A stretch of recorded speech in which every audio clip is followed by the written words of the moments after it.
Now, according to the Crown Prosecution Service, a hate incident is any incident which the victim or anyone else thinks is based on someone's prejudice towards them because of their race, religion, sexual orientation, disability, or because they are transgender. So, does this count? British businesses have driven the economic recovery in this country, with employment at record levels. However, we still need to do more, so all British people get the opportunities they need to get on in life. The test should ensure people coming here are filling gaps in the labour market, not taking jobs that British people could do. But it's become a tick-box exercise, allowing some firms to get away with not training local people. We won't win in the world if we don't do more to upskill our workforce.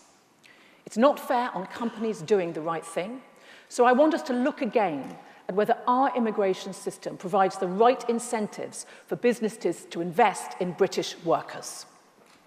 That was Amber Rudd speaking at last year's Conservative conference. Journalists were told after her speech that a consultation paper would include an option to require companies to publish the proportion of international staff they employ.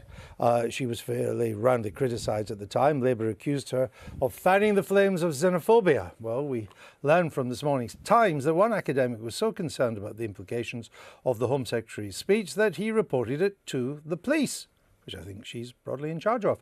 And under a new policy approved by Amber Rudd, it has been recorded as, quote, a hate incident.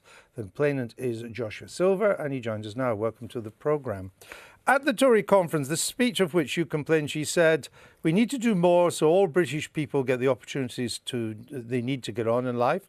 The test should ensure people coming here are filling gaps in the labour market, not taking jobs British people could do.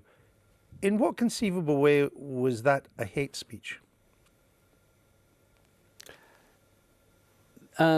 What I have been looking at is to what extent statements made by senior politicians about foreigners can be interpreted as some sort of mechanism, if you like, to help foster the idea in the country against the EU. Right, and that's a broad brush approach. Now, I understand that. But what was hateful about Amber Rudd's speech on these words? Well, you've just picked a few words. Well, that's the key part of the speech.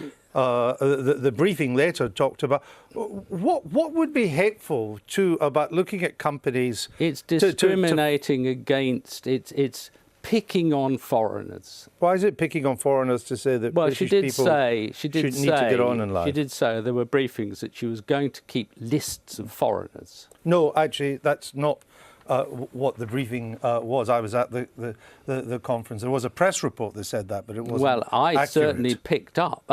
So the press report wasn't accurate. No, what the briefing was, we had people at the briefing. What the briefing is that she was thinking, it was an option. Didn't actually happen in them, but it was an option to look at a breakdown of companies of what percentage of foreign-born workforce they were employing and British-born. It was roughly an idea that Ed Miliband had proposed himself several years ago. Now, you're a physicist, right, at Oxford. A Labour economist may well find that information very useful to work out where we are failing to give people already in this country of all hues and ethnicities and colours the proper skills. What's hateful about it? Keeping lists of foreigners is something that... But that wasn't what was proposed.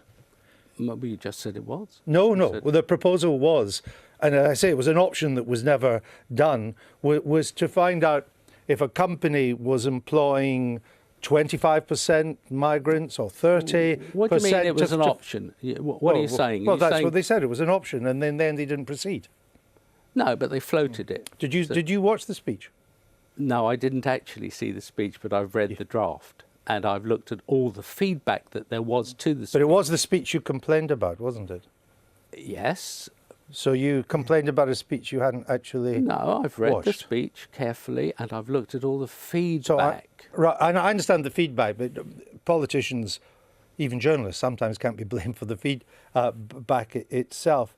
I'm still trying to find out what is hateful about the remarks that... It's discriminating against foreigners. That's what it's Why? about. Well, because you pick on them and say, you know, we want to give jobs to British people, not to foreigners. That's not what she said. That was... She simply wanted to find out Well, if there's skill shortages and we're bringing people in to do these jobs because our own people don't have them, why would you not want to give British people these skills? It was interpreted that way. The police in the end, they didn't do a formal investigation, but they did record it as a hate incident. Yes. Was this a hate incident? Michael Howard, I was asking you. Of course it wasn't. And I think you cited Ed Miliband. What Amber Rudd said was no different from what Gordon Brown had said when he was Prime Minister, when he said there should be British jobs for British workers. Though he didn't. Well, actually, that was much more explicit. It was. He didn't do anything about it. I'm afraid I think Mr. Silver should be thoroughly ashamed of himself because what he's doing is to bring a piece of well-intentioned legislation into disrepute. The meaning behind the legislation is very important. It's meant to deal with hate crimes. No, and Mr. Silver, who's been totally unable to justify what he's done in the face of your questioning, is bringing that legislation into disrepute. I'll give you a quick response, Professor. The response of the public was that this was discriminatory. Okay, we'll leave that. Have you made other complaints about politician speech? Well, no, I'm not a typical, not a normal complainer, but I have also looked at one other statement. It's a statement made by Mrs. May. Okay. Mrs. May stated that she... so we haven't... All right, very briefly, but we are very close. Mrs. May actually said that she was in effect going to expel all foreign doctors. Well, I don't. And that was also picked up. We're going to leave it there. I don't remember Mrs. May ever coming close to saying that. I'll but if you take it to the police, I'll send you the reference. and I will look forward to it. Thank you very much, Professor.